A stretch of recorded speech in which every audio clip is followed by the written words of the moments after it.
مکمل عزم رکھتا تھا، لیکن ان کے دل اس بات کے منکر تھے۔ یہ پہلا گروہ ہے، یہ منافق اعتقادی ہیں جو کافر ہیں۔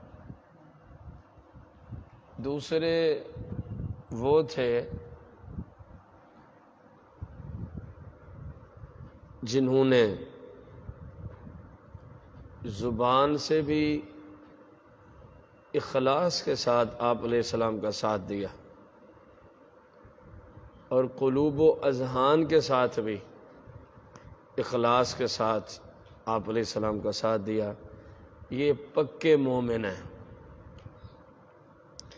اور تیسرے جنہوں نے اپنی زبان سے بھی انکار کیا آپ علیہ السلام کا اور آپ کے دین مذہب شریعت اسلام کا، اور اپنے دل سے بھی بالکل ظاہر ہو کے کھڑے ہو گئے کہ ہم نہیں مانتے، وہ پکے کافر ہیں۔ منافق، مومن، کافر۔ منافق بھی کافر ہے، لیکن تھوڑی سی تبدیلی ہے کہ زبان سے وہ بڑے دعوے کرتے تھے۔ آ رہی ہے آیت خصوصاً ان مسلمانوں کے لیے جو صرف نعرے بازی کے مجاہدین ملت اسلامیہ، کہ یہ طریقہ جو رسول پاک کی بارگاہ میں منافق اختیار کرتے تھے،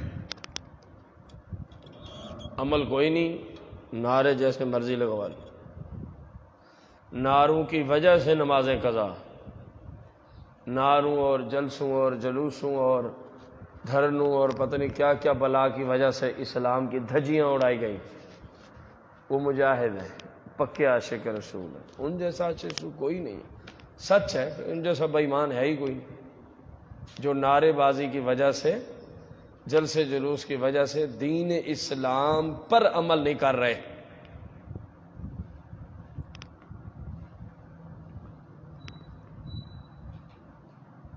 وَيَقُولُونَ، اور کہتے ہیں وہ منافق،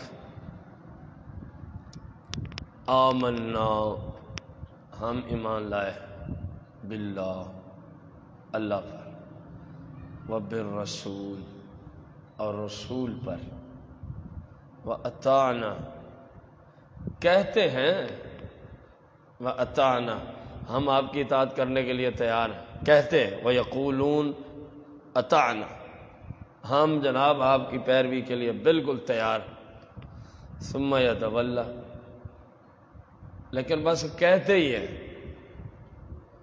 عمل نہیں کرتے، عمل نہیں کرتے۔ پھر ان میں سے پھر جاتے ہیں اپنے کہے سے، جو کہا اس کی پابندی نہ کی۔ جیسے یہ ہمارے ملک کے جتنے سیاستدان ہیں تقریباً، ممکن ہے بیچ میں کوئی انسان بھی ہو، کہ پہلے جب حلف اٹھاتے ہیں اس کا مطلب کیا ہوتا ہے؟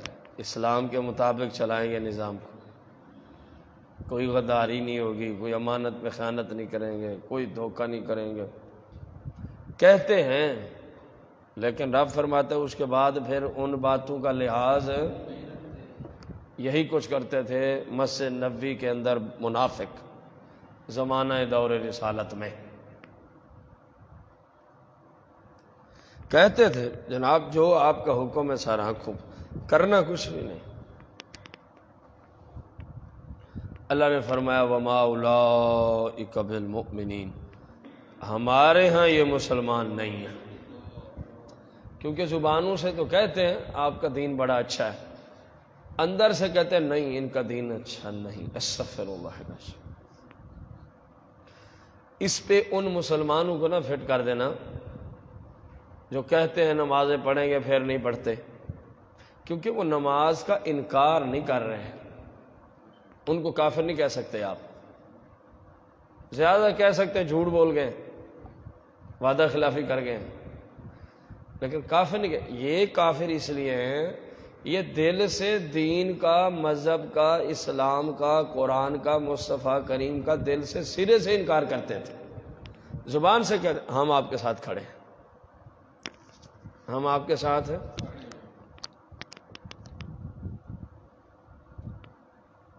ہاں منافقت عملی اس کو ضرور کہا جا سکتا ہے۔ وَإِذَا دُعُوا إِلَى اللَّهِ وَرَسُولِهِ، ایک منافق تھا، اس کا ایک یہودی کے ساتھ پلاٹ کا تنازع ہو گیا۔ اب زیادتی اور ظلم اس منافق کی تھی، یہودی حق پہ تھا۔ اس پلاٹ کے کیس میں یہودی کیا تھا؟ جو منافق تھا یہ ظلم کر رہا تھا۔ یہودی نے کہا فیصلہ مصطفیٰ سے کروائیں گے۔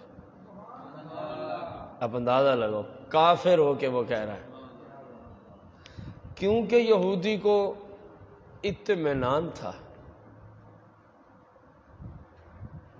کہ سچا میں ہوں، اور جس بارگاہ میں جا رہے ہیں وہاں صرف سچے کا ساتھ دیا جاتا ہے، مذہب کو نہیں دیکھا جاتا۔ گو میں یہودی ہوں لیکن میں سچا ہوں، اور جن کی بارگاہ سے میں فیصلہ کروانے ان کو کہہ رہا ہوں تو یہ جو ہے سچ کے ساتھ ہی ہمیشہ فیصلہ کرتے ہیں۔ اور اس منافق بے ایمان کو پتا تھا کہ جب کیس سنا جائے گا میں تو جھوٹ پہ ہوں، اور مصطفیٰ کریم کسی کی رعایت نہیں فرماتے، جدھر حق ہو وہیں فیصلہ۔ اب کتنا عجیب منظر ہوگا کہ جو بظاہر کلمہ پڑھتا ہے، نمازیں پڑھتا ہے، روزے رکھتا ہے، بظاہر سب کچھ اسلام والا ہے، وہ کہہ رہا ہے کیس لے کے جائیں گے یہودیوں کے سربراہ کے پاس،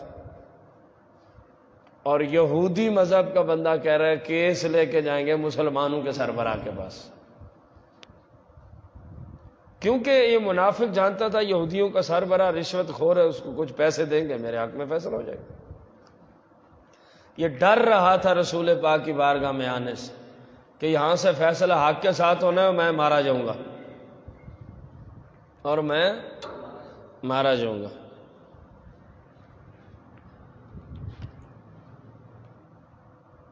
اس نے پھر کہا جی میں ادھر سے فیصلہ نہیں کرواتا، میں تو مسلمانوں کے نبی سے ہی فیصلہ کراؤں۔ تو اسی طرف یہ اشارہ ہے، وَإِذَا، اور جب دعو بلایا جاتا ہے ان کو، اِلَى اللَّهِ، شان نزول آپ کو شاید سمجھ نہیں آیا، سمجھ آیا تو پھر کنجوسی سے کام لیا گیا۔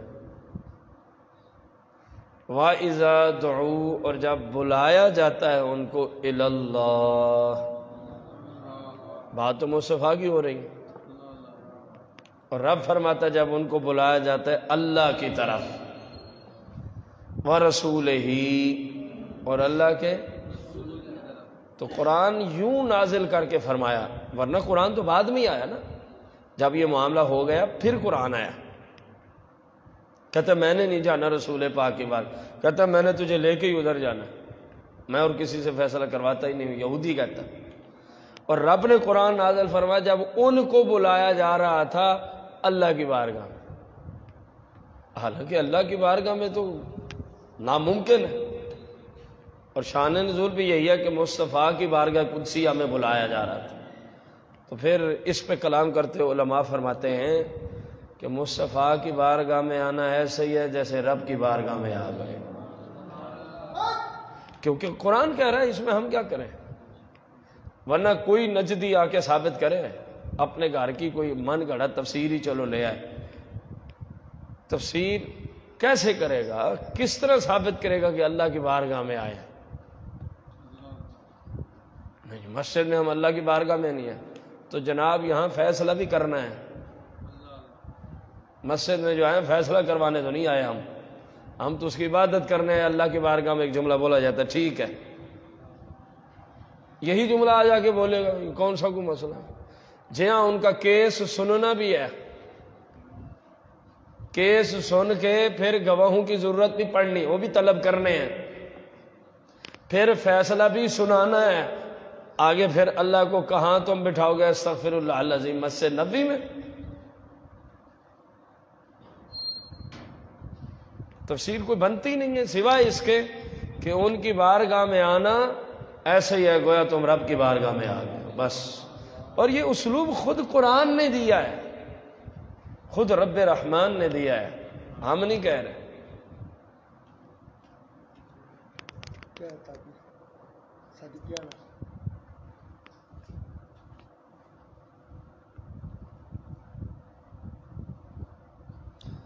لِيَحْكُمَ بَيْنَهُمْ،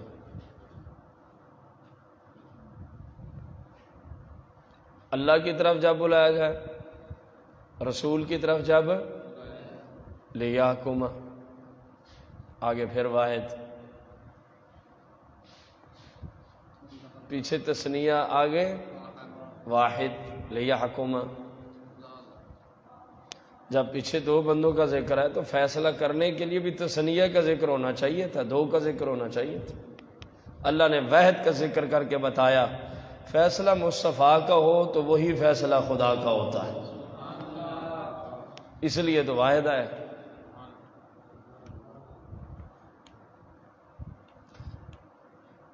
ورنہ جہاں جناب سلیمان ہو، جناب داؤد، وہ بکریاں کھیتی میں جا پڑی تھیں، آپ پیچھے پڑ آئے ہیں، تو وہاں لِيَحْكُم تو نہیں ہے، وہاں تثنیہ کا صیغہ، کیونکہ بندے دو تھے، کیونکہ بندے سلیمان بیٹا، داؤد باپ، باپ اور بیٹا دونوں نبی، ان دونوں کا ذکر آگے بھی فیصلہ فرما رہے تھے، وہاں لِيَحْكُم نہیں ہے، اکیلا یحکم نہیں، وہاں دو کے لیے دو والا صیغہ ہے، اور یہاں پیچھے ذکر دو کا ہے، اللہ کا بھی ہے، مصطفیٰ کا بھی۔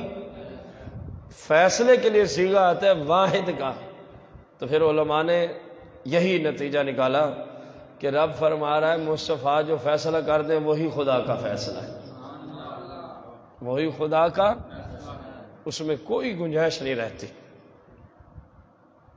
لِيَحْكُم، تاکہ مصطفیٰ فیصلہ فرمائیں، بینہم، ان کے درمیان، اذا فریق منہم موردون، تو ان میں سے ایک طرف کا فریق، اور دو فریق تھے نا ایک مقدمے میں، وہ اعراض کرتا ہے نہیں ادھر نہیں جانا۔ یا اللہ ہر وقت نہیں آتے یا کبھی کبھی آتے بھی ہیں، یہ بڑی توجہ والی بات۔ اللہ کریم نے فرمایا کبھی کبھی آ بھی جاتے ہیں۔ یا اللہ کیوں آتے ہیں؟ سننا۔ وَإِنْ، اور اگر یَقُلْ لَهُمْ، ان کو سمجھ آیا ہے اگر کہ اس فیصلے میں ہمارے حق میں مصطفیٰ فیصلہ کریں گے، تو رب فرماتا ہے یَأْتُوا إِلَيْهِ مُذْعِنِينَ، پھر تو خوشیاں مناتے ہوئے چلے آتے ہیں حبیب کی بارگاہ میں۔ جب یہ ان کو سمجھ آ جائے کہ یہ فیصلہ ہمارے ہی حق، پھر سرکار کو وہ بڑی خوشی سے، ہاں جی انہی سے فیصلہ کروانا۔ اور جب یہ بات ہو کہ ہم کذاب ہیں اور وہ حق پہ فیصلہ کریں گے، نہیں نہیں ان کے پاس نہیں جانا، نہیں نہیں ان کے پاس نہیں جانا۔ یہ کام تھا کہ ان کا جو اعتقادی منافق تھے، جو کافر تھے، جو کیا تھے، آج بھی ایک تعداد ہے جو دوسروں سے ظلم پہ معاملت طلب کرتی ہے، اگر وہ ظلم اور زیادتی اور ان کی ناجائز معاملات میں ان کے ہاں میں ہاں نہ ملائیں تو وہ ان کے نزدیک اچھے نہیں، وہ ان کے نزدیک، اور ان کے ہاں میں ہاں ملا، ان جیسا تو عالم ہی کوئی نہیں، ان جیسا تو فاضل ہی کوئی نہیں، ان جیسا تو مجاہد اسلام ہی کوئی نہیں ہے۔ کیوں اتنی شانیں ہیں جی؟ ہم نے ان کو کہا جھوٹ ہے، انہوں نے کہا جھوٹ ہی ہے، ہم نے کہا سچ ہے، انہوں نے کہا سچ ہی ہے۔ یہ نہیں دیکھا کہ جس کو ہم جھوٹ کہہ رہے ہیں سچ تو وہ تھا،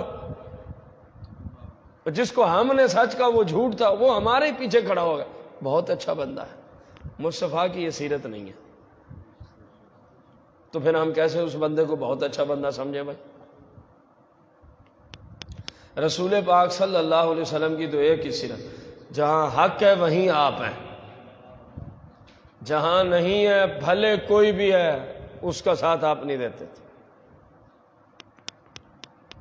آپ صلی اللہ علیہ وسلم اس کا ساتھ نہیں دیتے تھے، ان کی پہلے ٹانگیں کانپنا شروع ہو جاتی تھی،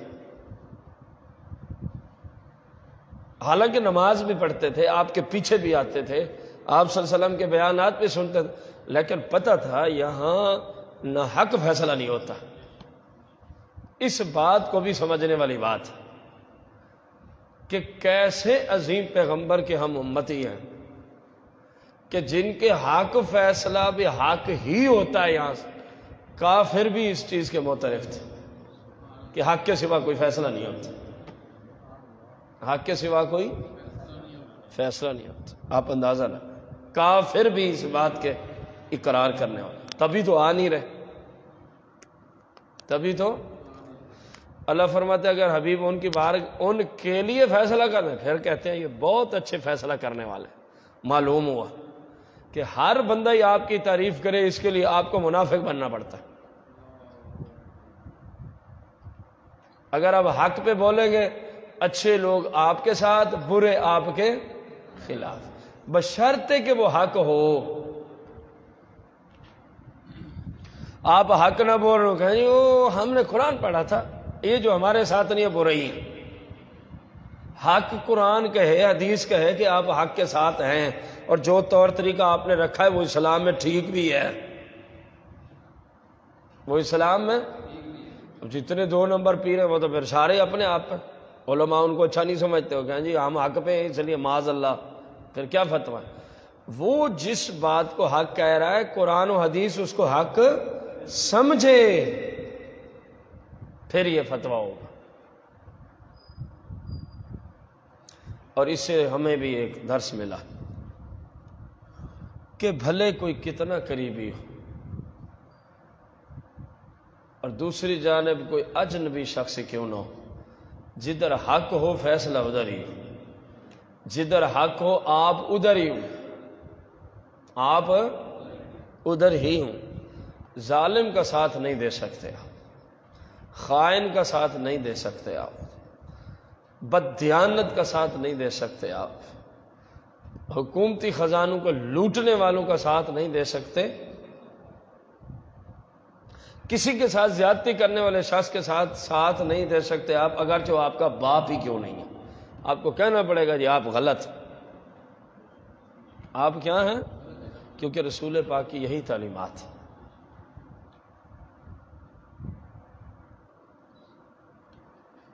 اللہ فرماتے ہیں افی قلوبہم مرض، کیا ان کے دلوں میں کوئی بیماری ہے؟ امر تابو، یا ابھی بھی ان کو شک ہے میرے حبیب کے نبی ہونے میں، دین مذہب اور قرآن کے حق اور سچ ہونے میں ابھی تک شک ہے؟ کتنی باتیں تو دیکھ چکے ہیں، خود اس بات کے معترف ہیں خود کہ وہ سچ اور حق کے سوا کوئی فیصلہ نہیں کرتے، تبھی تو آتا نہیں، تبھی تو وہ بے ایمان۔ فرمایا ابھی بھی ان کو شک ہے، میرے حبیب کی سیرت ان کے سامنے ہے، میرے حبیب کا کردار ان کے سامنے ہے، ان کے فیصلے ان کے سامنے ہیں، ان کے معجزات ان منافقوں کے، اس کے باوجود بھی یہ شک میں پڑے ہوئے ہیں۔ تیسری بات، ام یخافون، یا ان کو یہ ڈر ہے معاذ اللہ ان یحیف اللہ، معاذ اللہ ثم معاذ اللہ، ان یحیف کہ ظلم کرے گا اللہ کی ذات علیہم ان پہ، ورسولہ یا اللہ کا رسول ان پہ ظلم کرے گا، یہ ان کو کوئی ڈر لگا ہوا ہے کہ آپ کی بارگاہ میں نہیں آتے۔ وجہ کیا ہے؟ 3 باتیں آئی ہیں۔ کیا ان کے دلوں میں کوئی گستاخی کا مرض لگا ہوا ہے تبھی نہیں آپ کی بارگاہ میں آتے؟ امیر تابو، یا بے ایمان ابھی تک شک میں ہیں، آپ کو سچا نبی نہیں مانتے، تو پھر بظاہر کلمے کیوں پڑھتے ہیں؟ منافقوں کا ذکر جو ہے، اس وجہ سے آپ کی بارگاہ میں فیصلے کے لیے نہیں آتے۔ تیسری بات، ام یخافون ان یحیف اللہ علیہم ورسولہ، یا ان کو یہ خوف ہے اگر رسول کی بارگاہ میں فیصلہ کروانے گئے تو پھر ہمارے ساتھ اللہ ظلم کرے گا؟ یہیں فاللہ علیہ، اور فیصلہ کدھر کروانا ہے؟ رسول کی بارگاہ سے۔ ان کو یہ ڈر ہے کہ معاذ اللہ اللہ ان کے ساتھ زیادتی کرے گا، اللہ کے رسول رب فرماتے بل اولئک هم الظالمون، یہ خود ہی ظالم ہے۔ اتنے دلائل کے باوجود بھی انہوں نے میرے حبیب کی نبوت کا سچے دل سے اقرار نہ کیا۔ سب کچھ دیکھا، درختوں کو چلتے دیکھا، گواہی دیتے دیکھا، چاند کو ٹوٹتے دیکھا، سورج کو پلٹتے دیکھا، اچھا جناب چرند پرند کی گواہیاں سنی، حیوانات کی گواہیاں سنی، مردوں کو زندہ کر کے آپ نے ان کو دکھایا، پتہ نہیں کیا کچھ ہے جو آپ نے دکھایا۔ فرمایا ابھی بھی شک میں، تو پھر یہی ظالم ہے، پھر یہی، خواہ وہ اس زمانے کے ہوں یا آج کے ہوں، جن کو رسول پاک کے معاملات میں آج بھی کوئی شک شبہ ہے، وہ بھی اسی کھاتے میں 24 گھنٹے کوئی نہ کوئی خامی تلاش کرنے میں لگا ہی ہوا، کوئی شاید مل جائے، کہیں سے مل جائے کوئی بات کہ علم غیب کا انکار کر سکے، اختیار کر۔ تمہارے اور ان منافقوں میں کیا فرق ہے؟ وہ بھی تو یہی کچھ کرتے تھے ساری زندگی۔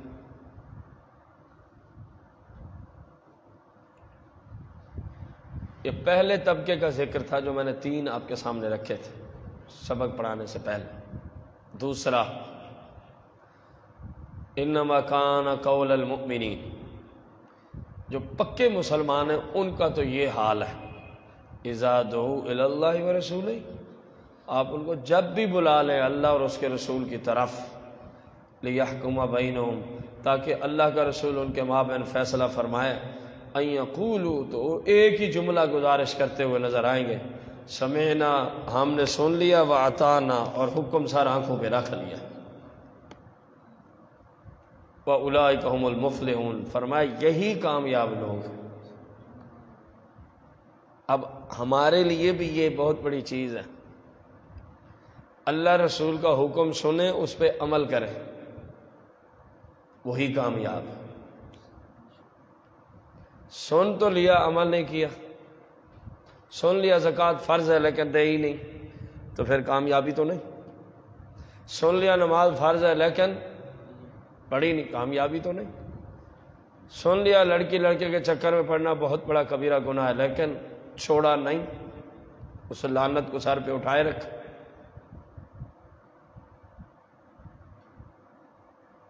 گندے کاموں میں ملوث رہے، گندے لڑکوں سے، گندی لڑکیوں سے تعلق رہا، تو پھر کامیابی نہیں، کیونکہ کامیابی کے لیے شرط لگائی، وہ سنتے بھی ہیں عمل بھی کرتے ہیں، سنتے بھی ہیں۔ تو صرف سنیں اور عمل نہ کریں، وہ خود آپ اندازہ لگا کدھر جائیں گے۔ وَمَن يُطِعِ اللَّهَ وَرَسُولَهُ، اور جو اللہ کی اطاعت کرے، مصطفیٰ کی اطاعت کرے، وَيَخْشَ اللَّهَ، اور ہر حال میں اپنے رب سے ڈرتا رہے، ہر حال میں اپنے وَيَتَّقِهِ، اور پرہیزگاری والی زندگی بسر کرتا رہے، فَأُولَٰئِكَ هُمُ الْفَائِزُونَ، یہی کامیاب لوگ ہیں۔ کون سے؟ مَن يُطِعِ اللَّهَ وَرَسُولَهُ، جو اپنی زندگی کو اللہ اور اس کے رسول کے حکم کے، وَيَخْشَ اللَّهَ، اور ہر حال میں الگ ہیں یا لوگوں میں اپنے رب کا خوف رکھتے، وَيَتَّقِهِ، اور ان کی زندگی تقوی و طہارت کے ساتھ گزر ہو رہی ہے، پرہیزگاری، فَأُولَٰئِكَ هُمُ الْفَائِزُونَ، یہی لوگ کامیاب ہیں۔ اب کتنے لوگ ہیں جن کے اندر یہ چیزیں نظر نہیں آتی، نہ اللہ کی اطاعت ہے، نہ مصطفیٰ کی اطاعت، نہ اللہ کا حکم مانتے ہیں، نہ مصطفیٰ کریم کا حکم مانتے ہیں۔ حکم سے مراد یہ نہیں ہے اکیلی داڑھی رکھ لی باقی ساری شریعت کی دھجیاں اڑا رہے ہیں، مانی ہوئی ہے بات تبھی تو داڑھی رکھی ہے، یہ تو ایک بات مانی ہے، یا ایھا الذین آمنوا ادخلوا فی السلم کافہ، وہ کہاں جائے گا؟ یہ کہاں جائے گا؟ داڑھی رکھ لیا، نماز کی پرواہ کوئی نہیں، صحیح ہے؟ داڑھی شریف رکھی ہوئی ہے، روزے رکھنے ہی نہیں، زکوٰۃ دینی ہی نہیں، فلمیں ڈرامے گانے باجے چھوڑنے ہی نہیں، جان بوجھ کے کوئی عذر نہیں شرعی، جماعت کے ساتھ نماز پڑھنی ہی نہیں۔ وجہ کیا ہے؟ ہماری گلی کا یہاں امام کوئی نہیں ہے، سمجھ سے یہ وجہ ہے۔ ان کی گلی کا امام لے آؤ، بھلے لولا ہو، لنگڑا بھی ہو، شریعت اس کے پیچھے سارے کھڑے ہو جائیں۔ بند گلیوں نے کہاں کہاں تک نقصان کیے ہوئے۔ ہمارے پیر صاحب کا مرید ہوتا نا امام، ہم ضرور ادھر نماز پڑھتے۔ بھائی وہ جو پڑھا رہا ہے اس میں کوئی پرابلم نہیں، کام تو اچھے کرتا ہے، بس ہماری گلی کا بندہ نہیں بن رہا، یہ جملے۔ او بھائی وہ مصطفیٰ کریم کی گلی کا بندہ تو ہے نا، ان کے دربار کا بندہ تو ہے۔ تمہارے نزدیک تمہاری کسی تنظیم، تحریک اور پیری مریدی کی گلی دربار مصطفیٰ سے کوئی زیادہ اہمیت رکھتی ہے؟ یہی ظلم ہو رہا ہے مسلک اہل سنت، جو جدھر کھڑا ہے اسی لولے لنگڑے کے ساتھ کھڑا ہے۔ یہاں لولے لنگڑے سے مراد ہے جو دین کے اندر کمزوری رکھتا ہے، یہ نہیں کہ جس کے ہاتھ نہیں ہے، جس کی آنکھ، وہ مراد نہیں لیا میں نے، جو دین کے اندر کمزوری رکھتا ہے۔ اچھا ایسے ہے کہ نہیں؟ معاشرے کو دیکھ لیں آپ،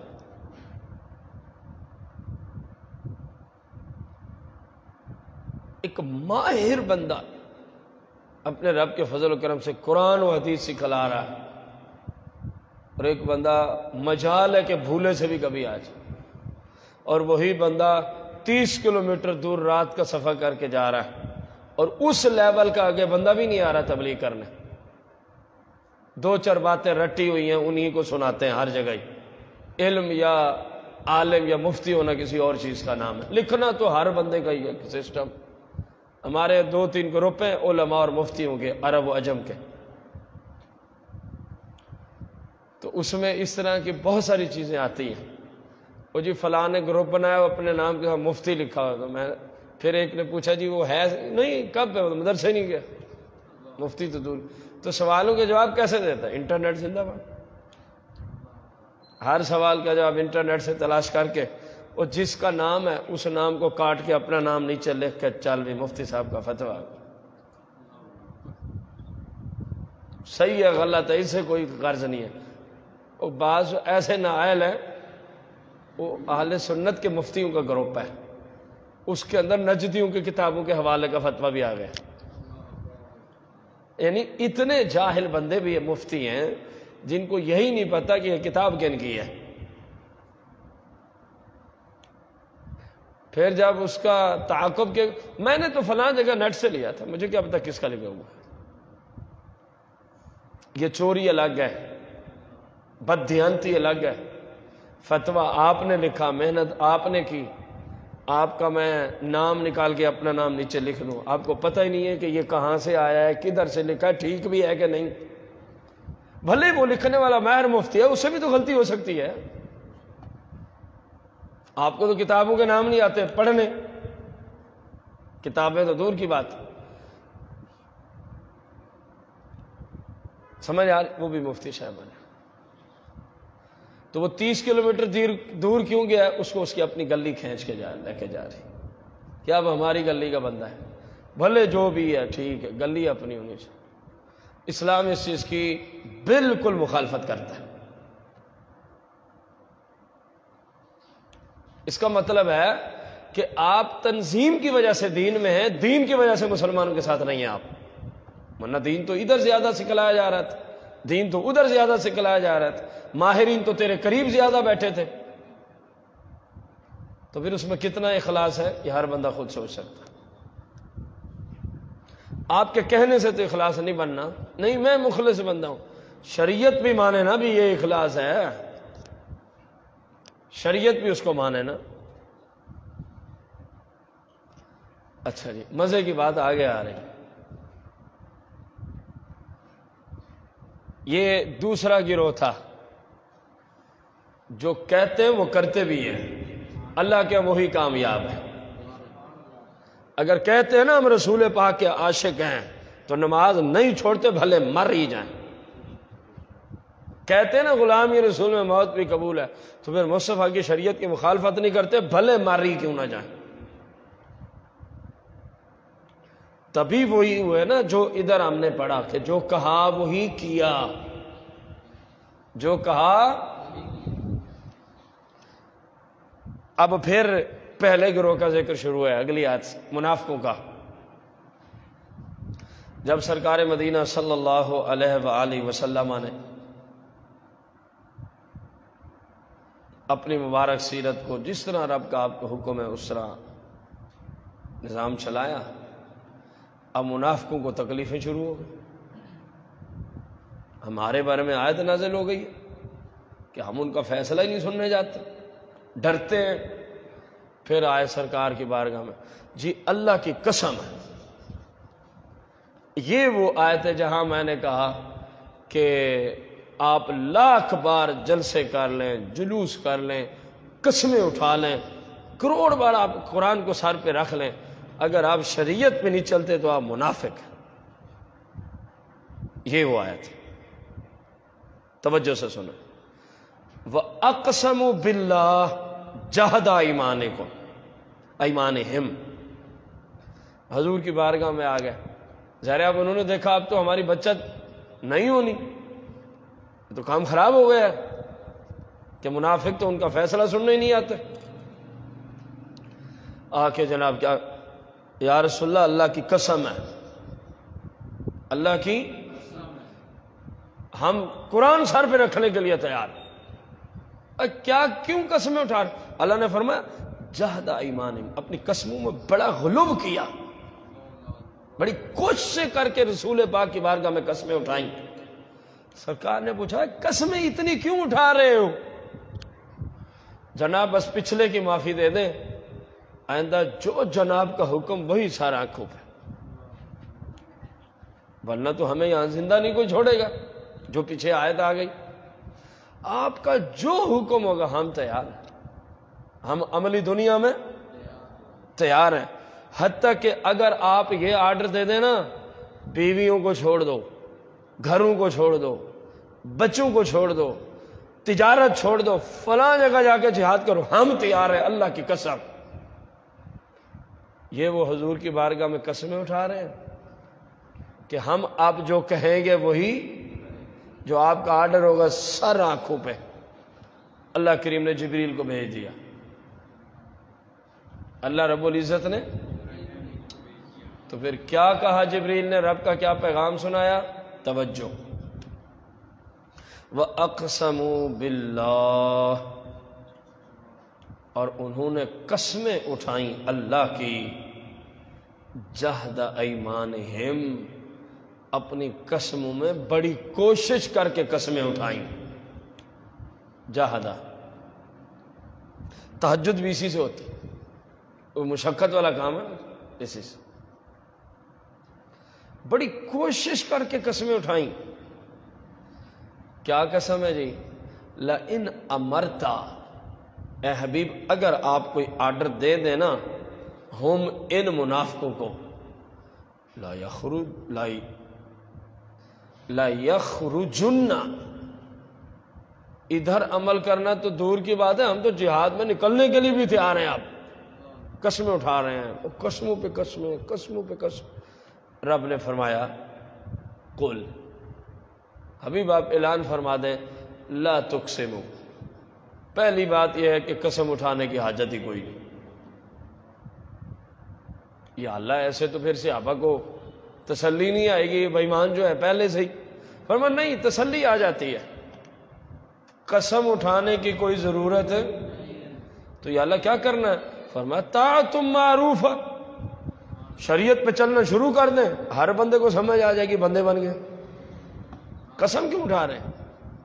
قسم ان اللہ خبیر بما تعملون، اللہ کو تو پتہ ہی ہے نا یہ کیا کچھ کرتے ہیں، تو قسم کے فائدہ ہی کوئی نہیں. وہ قسمیں اٹھاتے تھے، یہ نعرے لگاتے ہیں. وہ قسمیں اٹھاتے تھے یہ، اور نماز کی فرصت کوئی نہیں. وہ قسمیں اٹھا کے بے ایمان ہوتے تھے یا نعرے لگا کے بے ایمان ہوتے. کیا قسم اٹھا رہے تھے؟ اگر آپ کا حکم ہو تو سب کچھ چھوڑ کے جہاد میں جانے کے لیے ہم تیار ہیں. اور ادھر کیا نعرے ہوتے ہیں غلامی رسول میں؟ نماز قبول نہیں، داڑھی شریف پوری رکھنا. لیکن ان سے آپ ان کے قریب چلے جائیں، بھئی آپ کی نگاہ میں اس وقت پوری دنیا میں سب سے بڑا مجاہد کیا ہوگا؟ مجھے ہی دیکھ، داڑھی پوری نہیں، فاسق و فاجر بندہ، مجھے دیکھ. میں آپ کو حقیقت بیان کر رہا ہوں. اوے مصطفیٰ سے وفا کون کر رہا ہے؟ ہم سے زیادہ وفادار کون ہے؟ چہرہ دیکھو، وہی رسول پاک کی شریعت کے خلاف. جب نماز کا ٹائم ہے تو مسجد میں نظر نہیں آتا، موبائل میں بے حیائی فحاشی اور یعنی ہے، فلمیں ڈرامے گانے باجے سے تم نہیں بچے.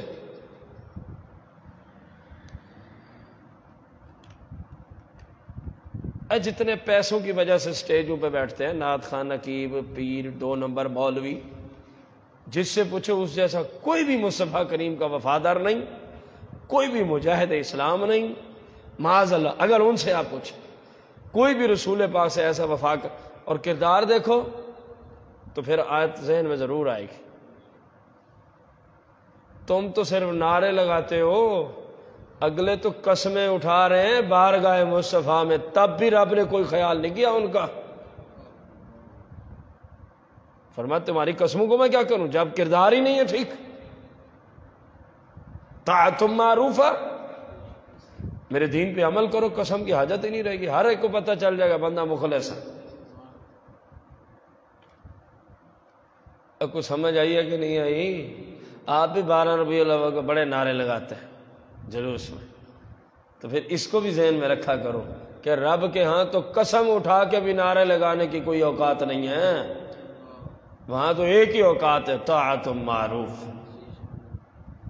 فرمایا عمل تو کرو. پھر کیا کہیں گے؟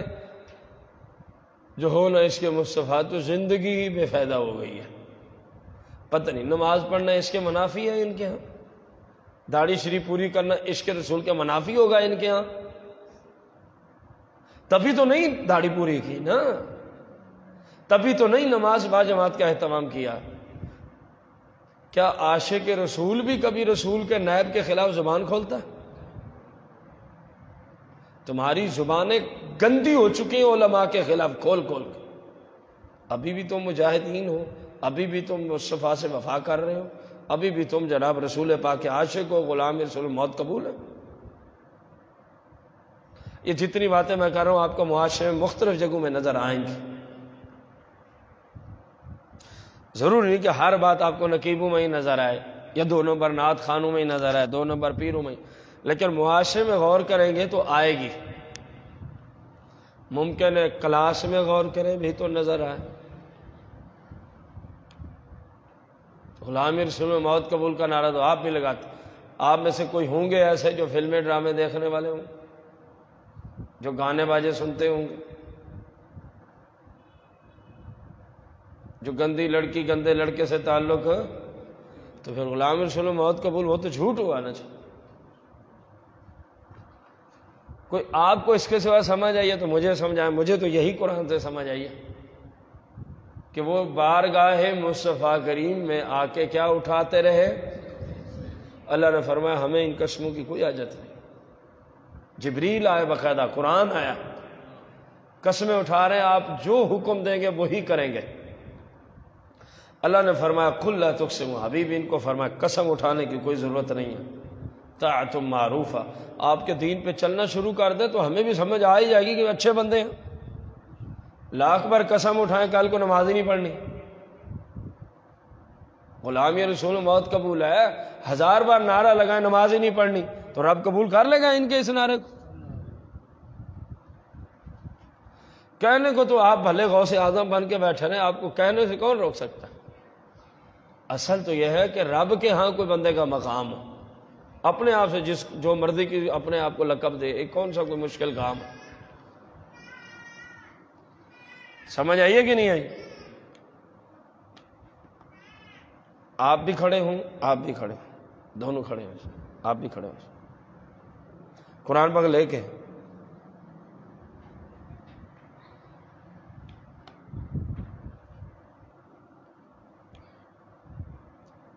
کوئی بات بیٹھی ہے ذہن میں کہ نہیں بیٹھی؟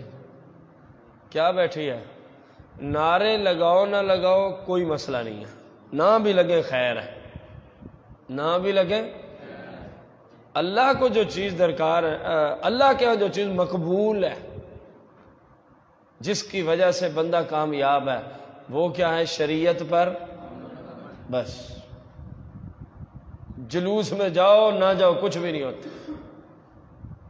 کیا سارے سنی 12 ربیع الاول کے جلوس میں جاتے ہیں؟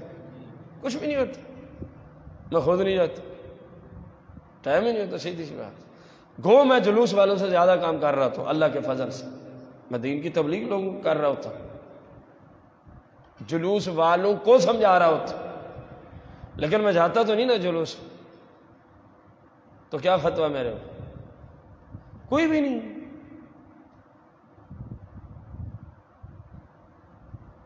اللہ کے ہاں قرآن کی روشنی میں آپ کا کردار دیکھا جاتا ہے، جلسے جلوس، دھرنے مرنے فلان یہ وہ، یہ نہیں دیکھا جاتا۔ اگر کردار ہے تو پھر جلوس میں جانا بھی اچھا ہے، اگر کردار ہے تو پھر جلسے میں جانا بھی اچھا ہے، کردار ہے تو ریلیوں میں جبکہ وہ شریعت کے دائرے میں ہو جانا اچھا ہے، کردار ہے تو کوئی دھرنا جو اسلام کے مطابق اس میں جانا اچھا ہے، اگر کردار نہیں تو پھر آپ اپنے وقت ہی برباد کر رہے ہیں۔ یہ رب کا قرآن ہے، یہ رب کا، اور خدا کا نام لے، جھوٹے نعرے بھی نہ لگایا، اگر کوئی لگائے نا غلام سے موت قبول ہے، آپ نہ لگایا، یا پھر شریعت میں عمل کر، جو کر رہے عمل وہ تو سینہ تان کے لگائے، کوئی مسئلہ ہی نہیں، وہ تو ٹھیک ہے جو اپنی نماز کا، باقی ذرا برابر اونچ نیچ ہو جانا وہ تو ہم انسان ہی ہیں نا یار، کوئی اشد ترین فرائض میں سے کوئی فرض نہ چھوٹ رہا ہو، حرام کا ارتکاب نہ کر رہا ہو، سونا نے مؤکدات میں کسی کو نہ چھوڑ رہا ہو، واجبات میں نہ چھوڑا، وہ نعرہ لگا سکتا ہے کیونکہ وہ تو عمل کر رہا ہے جو چیز قرآن کہہ رہا ہے، طاعت معروفہ ان اللہ خبیر بما تعملون۔ ہمیں قسمیں اٹھا کے بتانا جی قسم ہے آج کے بعد نماز پڑھیں، کیا فائدہ؟ رب کو پتہ ہی ہے، تم پڑھنا شروع کرو بس۔ قل اطیعوا اللہ واطیعوا الرسول، آپ ان سے فرمائیں قسمیں مسمیں نہیں چلتی یہاں، قل اطیعوا اللہ واطیعوا الرسول، بس اللہ کا حکم مانتے جاؤ، مصطفیٰ کا حکم، پھر کامیابی ہی کامیابی ہے۔ اس سے انشاءاللہ زندہ رہے تو کل پڑھیں گے انشاءاللہ الرحمن۔